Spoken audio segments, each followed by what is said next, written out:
So ego, as I already mentioned before, it's not something negative.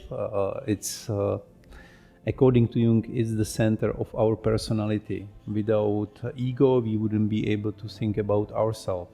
So it's like the observer feeling that I am living, what am I doing? I can think about myself, I can think about the purpose of my life and purpose of this universe. I am self-aware.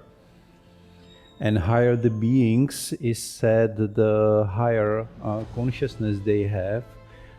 That means that everything like a stone, an animal, and a light, everything has a rudimental consciousness.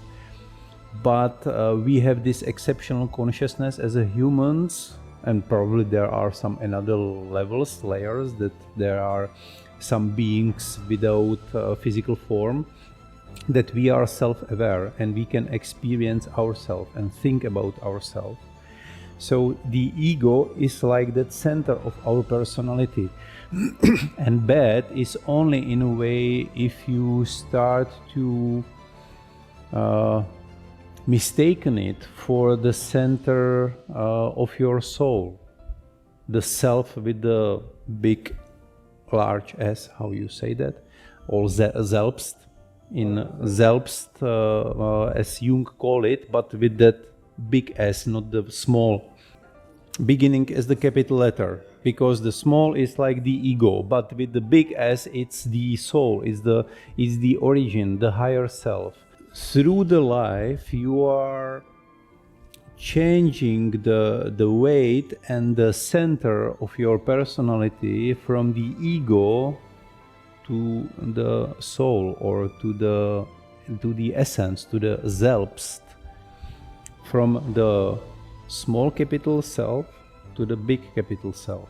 And that's the difference, how you start seeing the world from the different perspective. So you need the ego to feel yourself, to be able to think about yourself, but then you need to change the perspective from which you are looking at the world.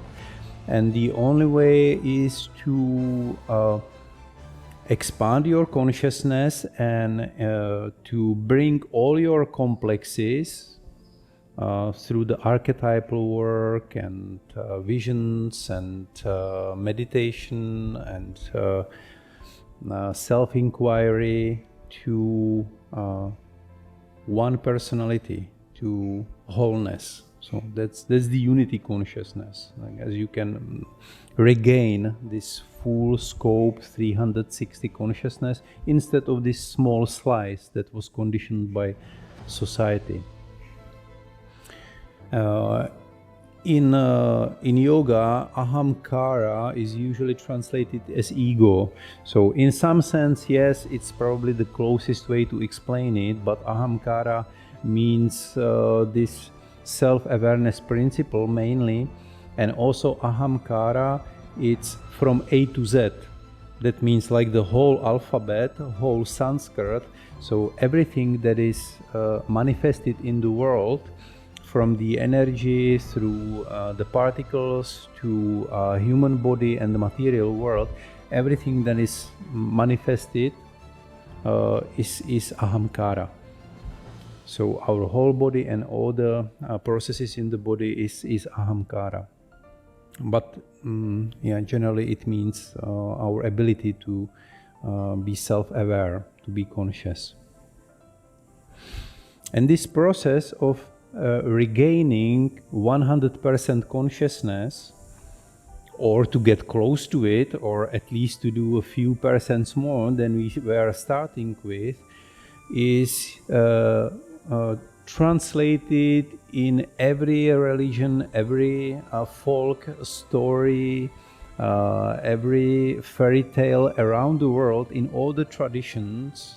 Joseph Campbell, the mythologist, he was working whole life on comparing mythologies from all around the world, and he found some interconnections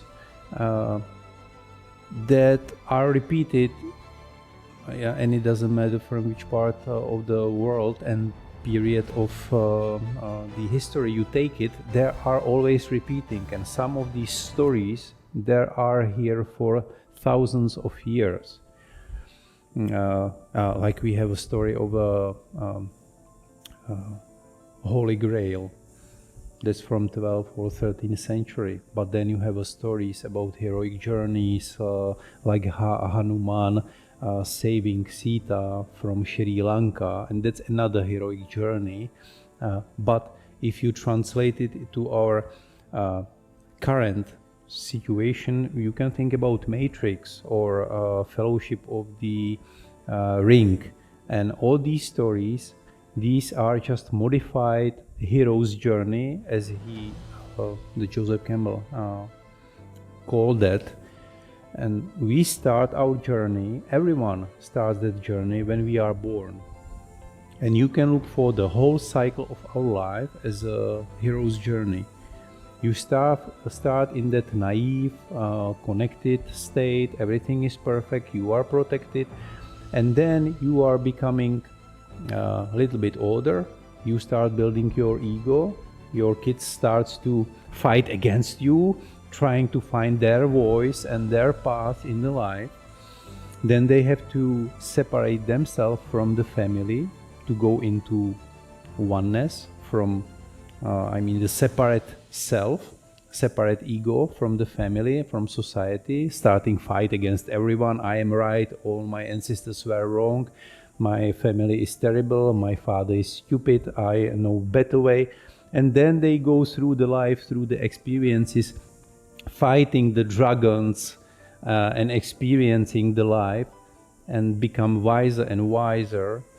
And then they will return back to the starting point, but with all this experience through the life of separation, of suffering, and gaining the knowledge, gaining the wisdom, and they are becoming more complete, more whole.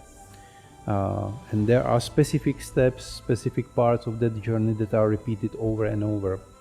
Jung called it individuation process. That's the process of your personality is become whole, so there are no fragmented personalities in your mind, that at the end you will become schizophrenic because you have some bad complex, like mother complex, because your experience from the childhood was very bad with the mother and she created many issues for you, and you have never integrated it. You are still in that phase where it's hidden somewhere in your unconsciousness, and it can become entity in your psychology, in your psyche, and when you lose control, it can take over of driving yourself.